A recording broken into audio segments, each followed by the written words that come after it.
हरे Krishna Krishna conscious books YouTube channel में आपका स्वागत है। हम रीड कर रहे हैं शिला प्रभुपाद लीलामृत। हम रीड कर रहे हैं चैप्टर नंबर 22, जो अभी हम लोग कंटिन्यू करेंगे।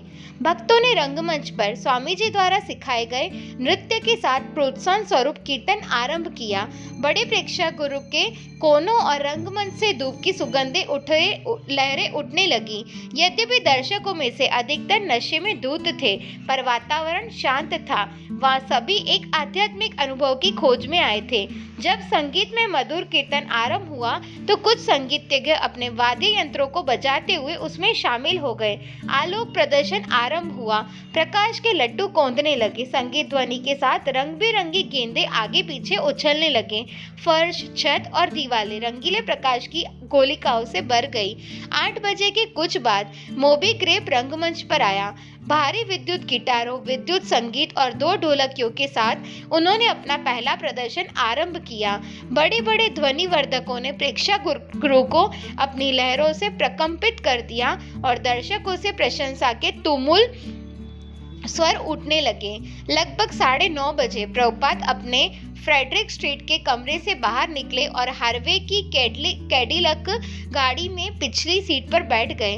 वे हर दिन की तरह अपने गेरुए वस्त्र पहने थे और उनके गले में गार्डिनिया पुष्पों की माला पड़ी थी, जिसकी मधुर सुगंध से मोटर कार भर रही थी। अवलान के मार्ग पर आगे बढ़ते हुए वे और अधिक केंद्रों की स्थापना की आवश्यकता के बारे में बात करते रहे।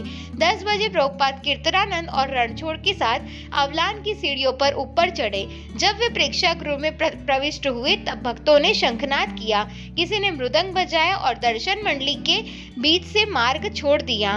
इस तरह प्रवेश द्वार से रंगमंच तक प्रभुपाद के जाने के लिए मार्ग बन गया। सिर ऊंचा किए हुए प्रभुपाद जब उस विचित्र वातावरण में प्रेक्षागृह के फर्श पर से रंगमंच की ओर जा रहे थे तो ऐसा लग रहा था मानो वे प्रवाहित होते जा रहे हैं। अचानक आलोक प्रदर्शन में बदलाव आ गया। कृष्ण और उनकी लीलाओं के चित्र दीवारों पर कौंधने लगे।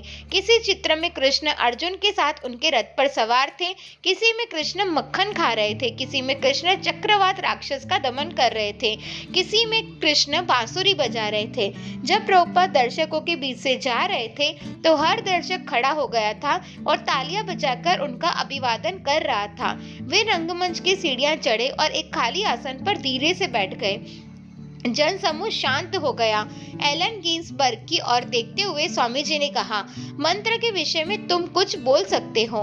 एलन ने हरे कृष्ण मंत्र के संबंध में अपनी जानकारी और अनुभव के बारे में बताना आरंभ किया।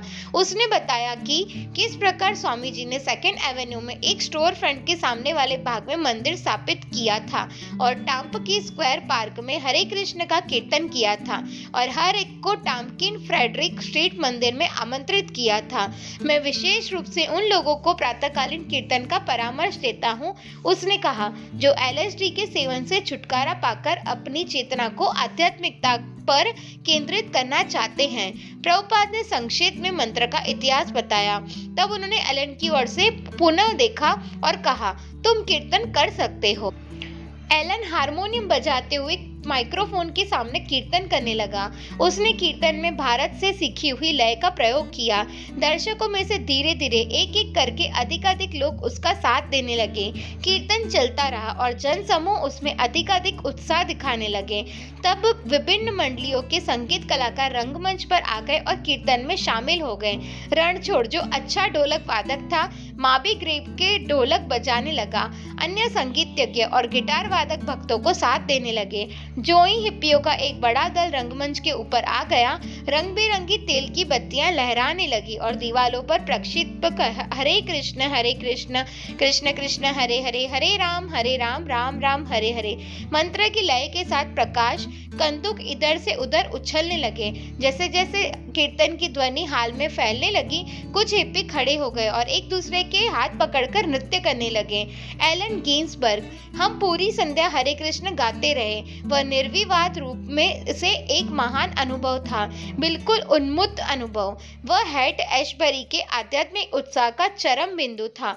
सैन फ्रांसिस्को के लिए यह पहला अवसर था जब वहां ऐसा संगीतोत्सव हुआ जिसमें हर व्यक्ति सम्मिलित हो सकता था और उसमें तन्मय हो सकता था। हर व्यक्ति दूसरे को गाते और नाचते हुए देखने की अपेक्षा स्वयं गा सकता था और नाच सकता था।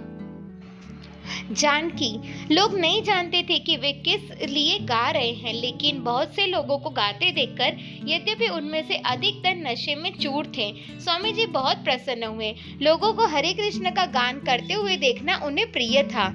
हयग्रीव, नृत्य मंडलियों के सामने खड़े होने से मुझे कुछ भी नहीं सुनाई दे रहा था, लेकिन फिर भी मैं इतना समझ रहा था कि हरे कृष्ण का गान निरंतर उत्कर्ष की ओर बढ़ रहा था। पीछे की दीवार पर मोर पंख से युक्त सुनहरा मुकुट धारण किए हुए और हाथ में बांसुरी लिए कृष्ण का विशाल चित्र स्लाइड द्वारा प्रक्षिप्त हो रहा था। तब श्रील प्रभुपाद खड़े हुए। उन्होंने अपनी बाहें ऊपर उठाई और वे नाचने लगे। उन्होंने हर एक को साथ देने के लिए इशारा किया और जो लोग अभी तक बैठे थे वे खड़े हो गए और प्रभुपाद के मधुर नृत्य का अनुसरण करते हुए सभी झूमते हुए और नाचने और गाने लगे। रोजर सीगल, नृत्यशाला में नृत्य करने वाले ऐसे लग रहे थे मानो हवा में गेहूं की मानवी बालियां लहरा रही हो। अवलान की नृत्यशाला के स्फूर्तिमय वातावरण के विपरीत वहां बहुत शांति थी। हरे कृष्ण का कीर्तन 1 घंटे से अधिक समय तक चलता रहा और अंत में हर व्यक्ति कूदने, फांदने और चीखने लगा, यहाँ तक कि रोने और चिल्लाने तक लग गया। किसी ने श्रील प्रभुपाद के सामने एक माइक्रोफोन रख दिया और उनकी आवाज उस शक्तिशाली ध्वनि यंत्र से निकलकर गूंजने लगी। उत्साह बढ़ता गया। श्रील प्रभुपाद पसीने से तर थे। कीर्तनानंद ने आग्रह किया कि कीर्तन बंद कर दिया जाए। उनका कहना था कि इतना परिश्रम स्वामी जी की वृद्ध अवस्था के लिए ठीक नहीं था। उन्हें हानि पहुंच सकती थी, लेकिन कीर्तन चलता रहा। वह तीव्र से तीव्रतर होता गया और जब तक कि मंत्र के शब्द तुमुल संगीत और सहस्त्रों कंठों से निकले स्वरों की संवेद ध्वनि से अस्पष्ट नहीं हो गई, तब अचानक कीर्तन बंद हो गया और केवल ध्वनिवर्धक यंत्रों की ऊंची गूंज और श्रील प्रभुपाद की गूंजती हुई आवाज सुनाई पड़ी, जिसमें वे अपने गुरु महाराज की प्रशस्ति गा रहे थे।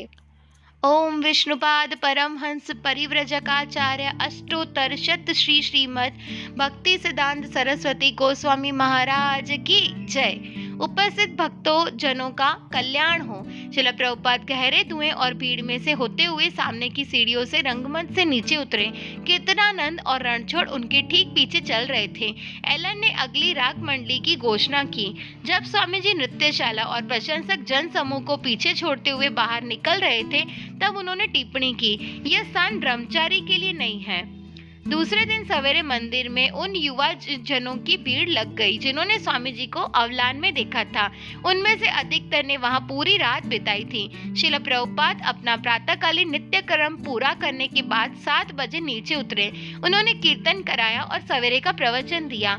बाद में उसी प्रातः कीर्तनानंद और हयग्रीव के साथ सागर तट की ओर कार में जाते हुए स्वामी जी ने पूछा कि पिछली रात कीर्तन में कितने लोग शामिल हुए थे।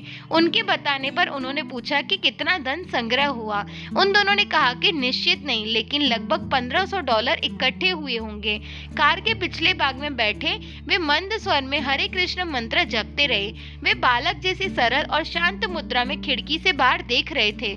उनसे इस बात का बिल्कुल आभास नहीं हो रहा था कि गत रात जब वे प्रकाश कंदुकों से अवलोकित और विद्युत बास ड्रमों तथा नगाड़ों के धमाकों से गुंजित अवलान नृत्यशाला में रंगमंच की और विजय मुद्रा में बढ़ रहे थे, तब हजारों हिप्पियों ने हर्ष ध्वनियों के मध्य उनकी अभ्यर्थना की थी और वे उनके मार्ग की दोनों ओर बराबर खड़े रहे थे। पिछली रात की तमाम धड़क भड़क के बावजूद वे बिल्कुल शांत थे। उनका निजी व्यवहार हर दिन जैसा सामान्य था।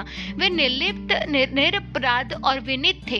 साथ ही वे बहुत सौम्य और पुरातन लग रहे थे, जैसा कि कीर्तनानंद और हयग्रीव को मालूम था। स्वामी जी इस दुनिया के नहीं थे। वे जानते थे कि उन दोनों के विपरीत वे हमेशा कृष्ण के बारे में सोचते रहते थे।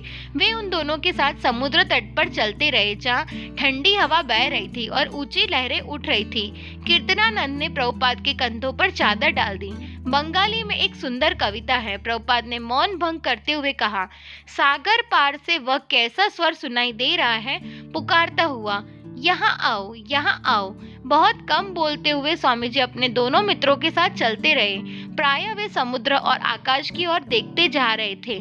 चलते चलते उन्होंने मंद स्वर में एक मंत्र गाया, जिसे कीर्तनानंद और हयग्रीव ने पहले कभी नहीं सुना था। गोविंद जय जय, गोपाल जय जय, राधा रमण हरि गोविंद जय जय। वे इस सागर तट पर चलते हुए इस मंत्र को धीरे धीरे गंभीर स्वर में गाते रहे। उन्होंने प्रशांत महासागर पर दृष्टि डालते हुए कहा, क्योंकि यह महान है, यह प्रशांत है, महासागर शाश्वत लगता है। हयग्रीव ने साहस करके कहा, नहीं। महाप्रभु ने उत्तर दिया, इस भौतिक जगत में शाश्वत कुछ भी नहीं है। चूंकि न्यूयॉर्क में मंदिर में बहुत कम महिलाएं उपस्थित थी, इसलिए लोगों ने जिज्ञासा की थी कि क्या यह संभव था कि महिलाएं कृष्ण भावनामृत आंदोलन में भाग ले सके। लेकिन सैन फ्रांसिस्को में यह प्रश्न कभी उठा ही नहीं। वहाँ अधिकतर लोग जो स्वामी जी के पास आए थे, अपनी महिला मित्रों के साथ आए थे। प्रभुपाद के लिए वे लड़के और लड़कियां जो कृष्ण के बारे में जानने और उनका कीर्तन करने के इच्छुक थे, विश्वास की उन चिंगारियों की तरह थे जिन्हें भक्तिमय जीवन की धधकती अग्नि के रूप में प्रज्वलित करना था। प्रभुपाद के लिए यह प्रश्न नहीं था कि वे उन लड़के लड़कियों से अपनी महिला या पुरुष मित्रों का त्याग करने को कहे, किंतु उन्होंने दृढ़ स्वर में अवैध यौनाचार का निषेध किया। नर नारियों के ऐसे युग्मों का एक ही समाधान था कि उन्हें कृष्ण भावनामृत में विवाहबद्ध किया जाए। लेकिन चूंकि परंपरा यह रही कि कोई सन्यासी न तो विवाह बैठा सकता है न विवाह रचा सकता है, इसलिए भारतीय नियमों के अनुसार प्रभुपाद की आलोचना हो सकती थी कि उन्होंने स्त्री पुरुषों को परस्पर संयोग की अनुमति दी, किंतु प्रभुपाद कृष्ण भावनामृत के प्रचार को प्राथमिकता दे रहे थे। अन्य किसी भारतीय ने, चाहे वह कितना भी आलोचक रहा हो, कभी भी इस तरह भारत की आध्यात्मिक संस्कृति को पाश्चात्य संस्कृति में प्रत्यारोपित करने का प्रयत्न किया था। प्रभुपाद को मालूम हो गया था कि अमेरिका की सामाजिक परंपरा को एकदम बदल देना और पुरुषों को स्त्रियों से अलग कर देना संभव नहीं था, लेकिन अवैध यौनाचार के निषेध के उनके सिद्धांत में ढिलाई भी संभव नहीं थी। अतः शिष्य बनने के इच्छुक उनके नए अनुयायियों के लिए सर्वोत्तम व्यवस्था यह थी कि वे कृष्ण भावनामृत में विवाहबद्ध होकर गृहस्थ आश्रम स्वीकार करें। कृष्ण भावनामृत में पति पत्नी साथ रह सकते थे और एक दूसरे की आध्यात्मिक प्रगति में कर सकते थे। किसी स्त्री और पुरुष में परस्पर संयोग के लिए यह अधिकृत व्यवस्था थी। आध्यात्मिक गुरु के रूप में प्रभुपाद को यदि आवश्यक प्रतीत हुआ कि वे किसी स्त्री पुरुष का एक दूसरे से विवाह कराए तो वे ऐसा कर सकते थे, किंतु उसके पूर्व ऐसे स्त्री पुरुष का कृष्ण भावनामृत की ओर आकृष्ट होना आवश्यक था। जॉन कैंपानेला ओरेगन के पोर्टलैंड उपनगर में एक संपन्न परिवार में पलकर बड़ी हुई थी। उसके पिता निगम संबंधी टैक्स के वकील थे। जॉन और उसकी बहन के पास अपनी अलग अलग स्पोर्ट्स कारें, आसवेगो झील पर घूमने के लिए अलग अलग नौकाएं थीं। ओरेगन विश्वविद्यालय के बहन संग जीवन से उबकर जॉन ने पहले ही सत्र में उसे छोड़ दिया था और रीड कॉलेज में दाखिला ले लिया था, जहां उसने मृत्तिका शिल्प, बुनाई और सुलेखन का अध्ययन किया था। सन 1963 ईस्वी सन में वह सैन फ्रांसिस्को आ गई, जहां वह एक मृत्तिका शिल्प दुकान में भागीदार बन गई। यद्यपि तब तक शौकीन दुकानदारों, लोक गायकों और नर्तकों में से उसके बहुत से मित्र बन गए थे, किंतु वह सबसे निर्लिप्त और आत्मविश्लेषी बनी रही। जॉन की शिला प्रभुपाद से पहली भेंट उसकी बहन जॉन के माध्यम से हुई। जॉन अपने मित्र माइकल ग्रैंट के साथ न्यूयॉर्क नगर में रहने के लिए गई थी, जहां माइकल संगीत संयोजक का कार्य कर चुका था। सन 1965 में उसकी भेंट स्वामी जी से हुई थी, जब वे बोवरी में अकेले रह रहे थे। वे दोनों मुकुंद और जानकी नाम से उनके दीक्षित शिष्य बन गए थे। स्वामी जी ने उनसे विवाह कर लेने को कहा था। उन दोनों ने जॉन को अपने विवाह उत्सव में सम्मिलित होने को आमंत्रित किया था। तब एक दिन के अतिथि के रूप में जॉन को स्वामी जी के अलौकिक संसार 26 सेकंड एवेन्यू में प्रवेश होने का संक्षिप्त अवसर मिला था और उन्होंने उस विवाह के भोजन के लिए आटा गूंदने और कचौड़ियां बनाने में सारा दिन व्यस्त रखा था। जॉन एक अलग कमरे में अपने काम में लगी रही और स्वामी जी रसोई घर में कार्यरत थे। यद्यपि वे बार बार जॉन के कमरे में जाते रहे और कचौड़ियां ठीक बनाने में उनका मार्गदर्शन करते रहे। उन्होंने उससे कहा था कि कचौड़ियां पकाते समय वह अपने वस्त्रों या शरीर का स्पर्श न करे और सिगरेट न पिए, क्योंकि भोजन भगवान श्री कृष्ण को अर्पित होना था और इसलिए उसे शुद्धता के साथ तैयार करना था। इस संक्षिप्त संसर्ग से जॉन को विश्वास हो गया था कि स्वामी जी एक महान आध्यात्मिक गुरु थे, लेकिन कृष्ण भावनामृत का और अधिक अवगाहन किए बिना ही वह सैन फ्रांसिस्को लौट गई थी। कुछ महीने बाद मुकुंद और जानकी कार द्वारा वेस्ट कोस्ट गए थे। उनकी योजना शीघ्र भारत जाने की थी, लेकिन स्वामी जी का पत्र मिला कि वे कैलिफोर्निया में कृष्ण भावनामृत का प्रसार करने के लिए मंदिर की स्थापना करें। इसलिए उन्होंने योजना बदल दी थी। मुकुंद ने स्वामी जी के संबंध में जॉन और अन्य लोगों से बात की थी और उसने पाया कि बहुत सारे युवकों और युवतियों की अभिरुचि उनके प्रति थी। तदंतर जॉन, मुकुंद, जानकी और रोजर सीगल नामक एक युवक के पास ओरेगन के जंगलों में हुई गई थी, जहां वे सब साम और मजोरी के पास गए थे, जो इन सब के समान मित्र थे। साम और मजोरी एक टावर में रहते थे, वहां से जंगल दिखाई देता था। मुकुंद कृष्ण भावनामृत के विषय में जो कुछ जानता था उसकी व्याख्या उसने उन लोगों से की थी और वे 6 साथ हरे कृष्ण कीर्तन करने लगे थे। उनकी विशेष रुचि स्वामी जी की इस शिक्षा में थी कि मादक द्रव्यों के बिना चेतना का विकास किया जा सकता है। मुकुंद ने सोचा बताया कि स्वामी जी ने उनसे कैलिफोर्निया में एक मंदिर की स्थापना के लिए कहा था। शीघ्र ही मुकुंद, उसकी पत्नी जानकी, साम और उसकी मित्र मजोरी, रोजर और जॉन, जिन सब में अब घनिष्ठ मित्रता हो गई थी, सैन फ्रांसिस्को पहुंच गए थे और एक अपार्टमेंट लेकर रहने लगे थे। उनका उद्देश्य कोई स्टोर फ्रंट या दुकान के सामने का भाग प्राप्त करना और स्वामी जी के कार्य का शुभारंभ करवाना था। स्वामी जी के पहुंचने के बाद जॉन ने मंदिर के कीर्तन में उपस्थित रहना शुरू कर दिया था। उसे स्वामी जी और कीर्तन के प्रति आकर्षण हो गया था। उसे यह बात विशेष पसंद आई थी कि वह जब चाहती थी स्वामी जी के पास अनौपचारिक रूप से जा सकती थी। स्वामी जी अपनी घूमने वाली कुर्सी में बैठ जाते थे। उनका हाथ माला की थैली में होता था। वे पवित्र नामों का जप करते रहते थे और जॉन माला के अंदर उनकी घूमती हुई उंगलियों को देखती हुई भाव विमुग्ध बैठी रहती थी।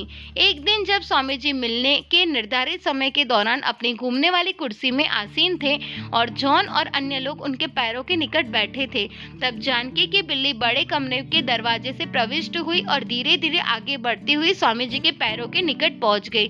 वह वहां बैठ गई और स्वामी जी को ध्यानपूर्वक देखती हुई म्याऊं म्याऊं करने लगी।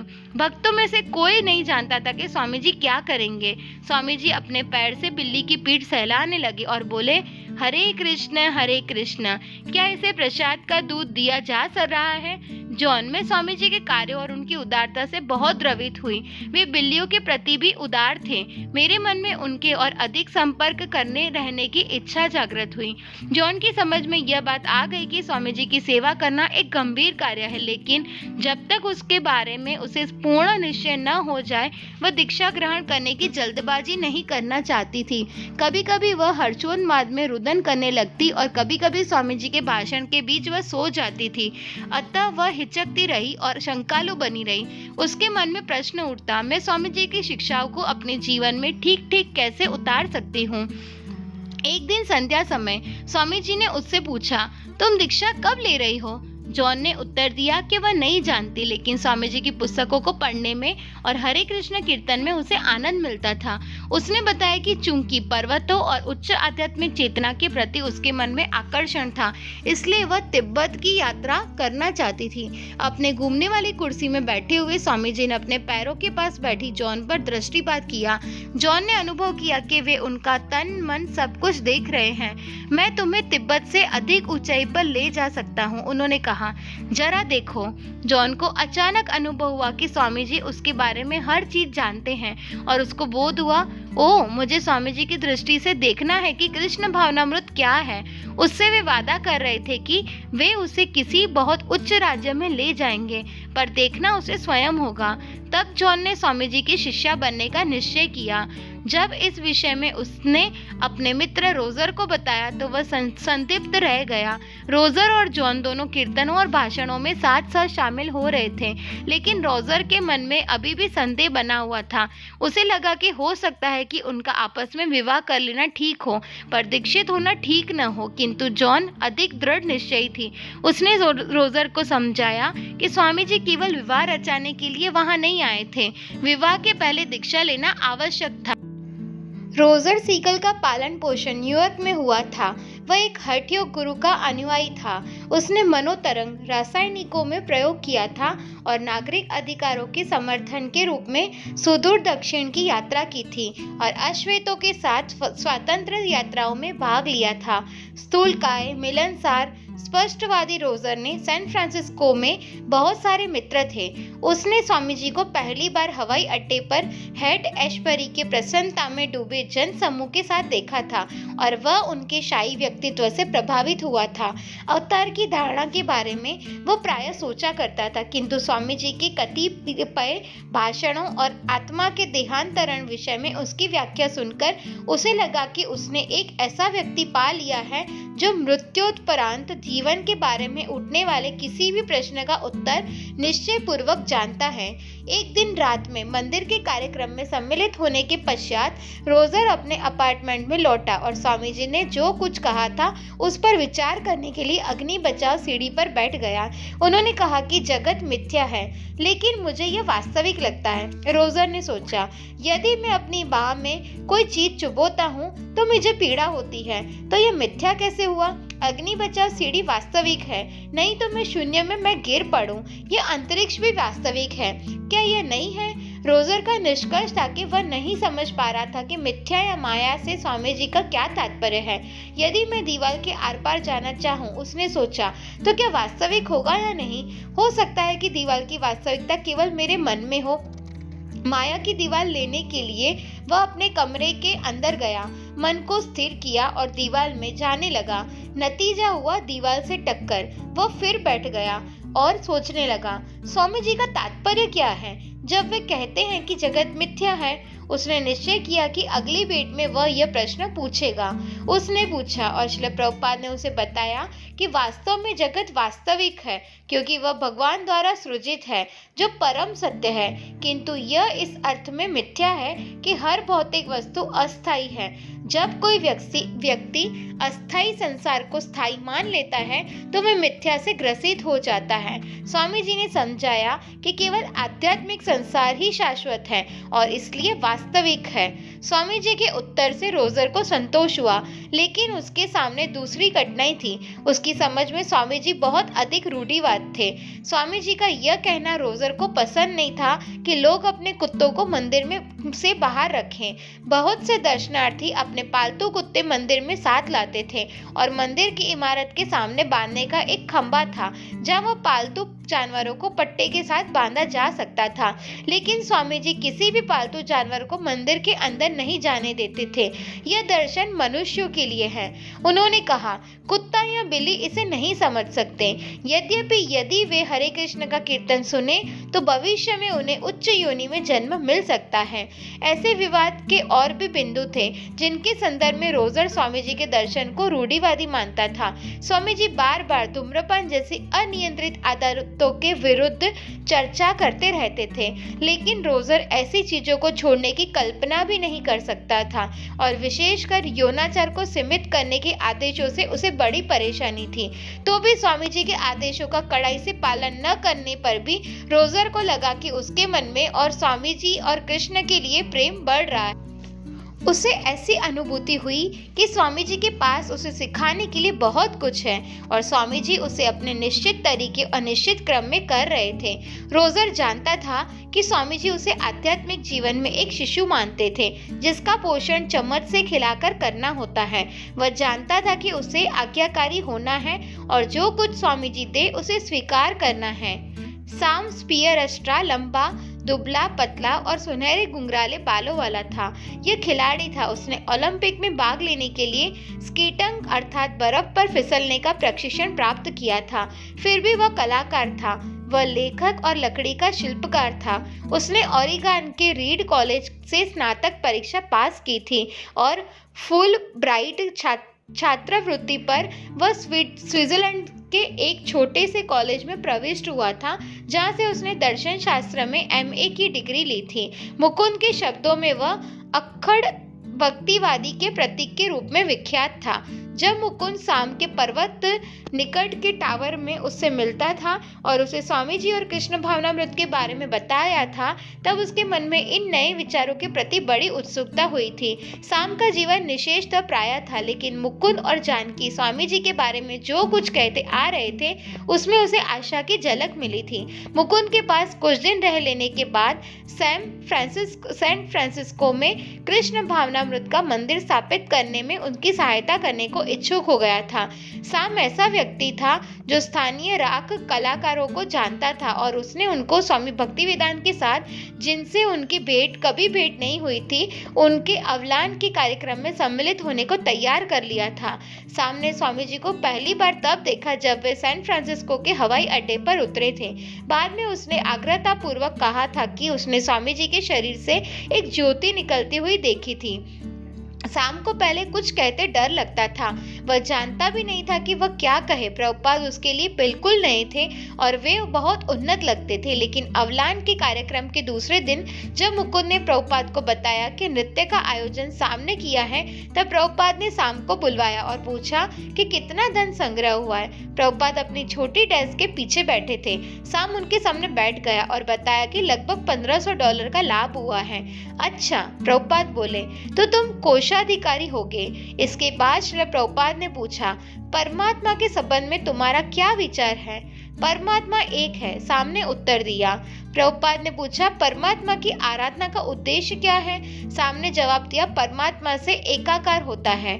नहीं, प्रभुपाद ने कहा, तुम परमात्मा से एकाकार नहीं हो सकते। परमात्मा और तुम दो भिन्न इकाइयां हो, लेकिन उसकी रुचि में तुम एकाकार हो सकते हो। और तब उन्होंने शाम को कृष्ण के बारे में बताया। वार्तालाप के बाद प्रभुपाद ने बताया, तुम हर दिन आ सकते हो और मैं तुम्हें सिखाऊंगा कि हिसाब कैसे रखा जाता है। इसलिए शाम हिसाब किताब रखना सीखने के लिए हर दिन आधा घंटा स्वामी जी के पास बैठने लगा। शाम, मुझे हिसाब किताब रखना नहीं आता था और न उसमें मेरी रुचि थी, लेकिन स्वामी जी से हर दिन मिलने का यह एक अच्छा बहाना था। वे मुझे फटकार बताते थे, यदि मैं ज्यादा धन खर्च करता या हिसाब किताब ठीक नहीं बैठता था। मुझे यह चीज बेहद पसंद थी कि वे इतने व्यावहारिक थे और उन्हें हिसाब किताब रखने का ऐसा ज्ञान था। शुरू से ही वे मुझे मित्र सरीखे जचे, न कि जीवन के किसी अन्य क्षेत्र से आए हुए आदर्श की मूर्ति एक व्यक्ति की तरह। मैं अपने सभी प्रश्न उनके पास ले जाता। स्वामी जी हर दिन की समस्याओं का हमेशा जिस तरह समाधान देते थे, उसी ढंग से अपनी समस्याओं का उत्तर स्वयं ढूंढ लेना मैंने सीखा था। और उन्होंने जो पहली चीज मुझे कराई वह थी अपनी मित्र लड़की से विवाह कर लेना। मुकुंद और उसकी पत्नी जानकी श्रील प्रभुपाद के कमरे के ठीक नीचे वाले कमरे में रहते थे। अब तक केवल वे ही ऐसे दंपति थे जिनका दीक्षित बनाकर श्रील प्रभुपाद ने विवाह करा दिया था। मुकुंद जब से सैन फ्रांसिस्को आया, वह अपने गले में प्राय बड़े लाल मनकों की दोहरी लड़ियों वाली लंबी माला पहने रहता था। उसके सिर के बाल लंबे कर रखे थे और छोटी घनी काली दाढ़ी बढ़ा ली थी। वह हेट ऐशपरी के वातावरण में घुल मिल गया था और वहां की अनेक विख्यात हस्तियों से परिचित हो गया था। यद्यपि कभी कभी गाने बजाने से वह पैसे कमा लेता था, परंतु उसका अधिकांश समय प्रभुपाद के उद्देश्यों की पूर्ति में लगता, विशेषकर लोगों से मिलने और अवलान की तरह के शानदार कार्यक्रमों के आयोजन में। प्रभुपाद की सहायता के लिए लोगों को जुटाने में वह नेता का कार्य करता। यद्यपि अभी तक उसमें प्रतिबद्धता का स्थायी भाव नहीं पैदा हुआ था। वह सहायता इसलिए कर रहा था क्योंकि उसे मजा आ रहा था। सैन फ्रांसिस्को के पहले अपने बहुत से मित्रों से भिन्न देखने की उसमें तनिक भी इच्छा न होने के कारण वह प्रभुपाद के नियमित आध्यात्मिक जीवन के सिद्धांतों का कड़ाई से पालन नहीं करता था। श्रील प्रभुपाद के साथ विचार विनिमय करते हुए मुकुंद को उनके प्रति बराबरी का भाव प्रदर्शित करना पसंद था, न कि किसी प्रकार की दास्ता का। और प्रभुपाद भी यह बाल पसंद करते थे, लेकिन कभी वह भी शिक्षक के रूप में प्रभुपाद अपनी बात पर अड़ जाते थे। एक बार जब प्रभुपाद मुकुंद के कमरे में गए तो उन्होंने दीवार पर एक पोस्टर देखा जिसमें एक लंबा कोट पहने और तलवार लिए हुए एक वृषभहंता एक सांड का पीछा कर रहा था। यह भयावह चित्र है, श्रील प्रभुपाद ने कहा। उनके चेहरे से अप्रसन्नता टपक रही थी। मुकुंद ने पोस्टर पर दृष्टि डाली। उसे पहली बार उसके आशय का बोध हुआ। हाँ, यह भयावह है, उसने कहा और चित्र को दीवार से नोच कर फेंक दिया। श्रील प्रभुपाद कीर्तनों में कोई उचित ढंग से मृदंग बजाने वाला संगीतज्ञ चाहते थे और संगीतज्ञ मुकुंद इस कार्य के लिए उपयुक्त व्यक्ति हो सकता था। मुकुंद, जिस दिन मृदंग आया मैंने स्वामी जी से पूछा कि क्या मैं उसे बजाना सीख सकता हूँ और स्वामी जी ने कहा हाँ। मैंने पूछा कब और उन्होंने कहा कि तुम कब चाहते हो? मैंने कहा अभी। उन्होंने कहा हाँ। ऐसे शीघ्र नियुक्ति से मुझे थोड़ा आश्चर्य हुआ, लेकिन मैं मृदंग उनके कमरे में ले गया और वे मुझे मूल ताल सिखाने लगे। पहले गीताता गीताता गीताता की धुन बजाई, फिर कुछ अधिक जटिल धुन गीताता गीताता गीताता गीता। जब मैंने ताल बजानी शुरू की तो मैं उसे तेज करता गया और वे मुझे धीरे बजाने को कहते रहे। उन्होंने काफी समय लगाया केवल मुझे यह बताने के में कि मृदंग के सिरों पर ताल कैसे देनी चाहिए। तब अंत में मुझे ताल देना कुछ कुछ आने लगा, किंतु वे मुझे बराबर धीरे बजाने और बजाते समय गीताता बोलने को कहते रहे। उनका कहना था कि गीताता और मृदंग की ध्वनि एक जैसी निकलनी चाहिए। मुझे मृदंग पर थाप और मुख से गीताता का उच्चारण एक जैसा करना चाहिए। मैं दृढ़ निश्चयी था और बहुत समय तक मैं बहुत धीरे धीरे अभ्यास करता रहा। मैं बहुत दत्त चित्त होकर सीख रहा था। तब अचानक मैंने देखा कि स्वामी जी स्थिर भाव से मेरी बगल में खड़े हैं। पता नहीं वे वहां इस तरह बिना कुछ बोले कब तक खड़े रहेंगे और मुझे घबराहट सी होने लगी, लेकिन मैं मृदंग बजाता रहा। जब मुझ में साहस आया और मैंने नजर उठाकर उनके चेहरे की ओर देखा तो मुझे आश्चर्य हुआ कि आंखें बंद किए हुए वे सहमति प्रकट करते हुए अपना सिर आगे पीछे हिला रहे थे। मेरे वादन में उन्हें आनंद आता लग रहा था। इससे मुझे आश्चर्य हुआ। यद्यपि मैंने संगीत में शिक्षा ली थी और पियानो सीखने में कई वर्ष लगाए थे, लेकिन मुझे कोई ऐसा उदाहरण स्मरण नहीं है कि जबकि मेरे शिक्षक को मेरे वादन में सचमुच आनंद आता प्रतीत हुआ हो। मुझे यह देखकर आश्चर्य हुआ कि एक ऐसा भी शिक्षक है जो इतना पारंगत है कि जो कुछ वह सिखा रहा है उसमें उसे इतना आनंद आ रहा है। इसलिए नहीं कि यह उनका सिखाया हुआ है या उनका व्यक्तिगत तरीका है, वरन इसलिए कि वे कृष्ण की ऊर्जा को मेरे जैसे प्रतिबंधित व्यक्ति की आत्मा से गुजरते हुए देख रहे हैं और इसमें उन्हें अतीव आनंद आ रहा है। मुझे और भी गहरी अनुभूति हुई कि स्वामी जी एक सच्चे शिक्षक थे। यद्यपि मुझे उसकी कोई धारणा नहीं थी एक आध्यात्मिक गुरु सचमुच क्या होता है। मुकुंद की पत्नी जानकी के लिए कृष्ण भावनामृत का अर्थ स्वामी जी से व्यक्तिगत स्तर पर व्यवहार करना था। जब तक वे आसपास रहते वह बिल्कुल ठीक होती। उनसे प्रश्न करने में, उनकी सेवा करने में, उनसे भोजन बनाना सीखने में उसे आनंद आता। उसे कृष्ण भावनामृत का दर्शन सीखने की बहुत चिंता नहीं थी, किंतु स्वामी जी के प्रति शीघ्र ही उसमें गहरा आकर्षण पैदा हो गया था। जानकी, हम कई लोग स्वामी जी के कमरे में उनके पास बैठे थे। मैंने पूछा कि क्या स्वामी जी के बच्चे हैं? उन्होंने मेरी ओर देखा मानो मैंने कोई अद्भुत बात कह दी हो और उन्होंने कहा, क्या तुम मेरी बच्ची नहीं हो? मैंने कहा अच्छा हूँ। और वे बोले, क्या ये सभी मेरे बच्चे नहीं हैं? और उन्होंने तत्क्षण उत्तर दिया, जिससे मुझे संदेह नहीं रहा कि वे जो कुछ कह रहे थे वह मन से कहा गया था।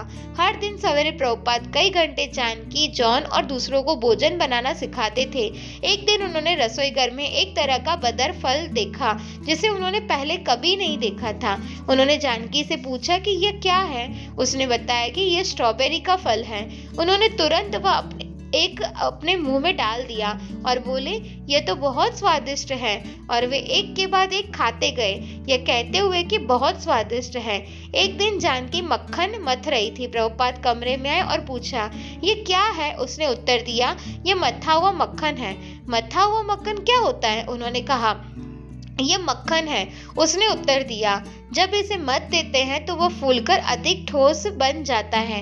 यद्यपि स्वामी जी रसोई घर के नियमों के संबंध में बहुत दृढ़ थे, जिनमें एक नियम यह था कि रसोई घर में कोई खाएगा नहीं, तब भी उन्होंने तुरंत अपनी एक उंगली मक्खन में डुबोई और उसे चखा।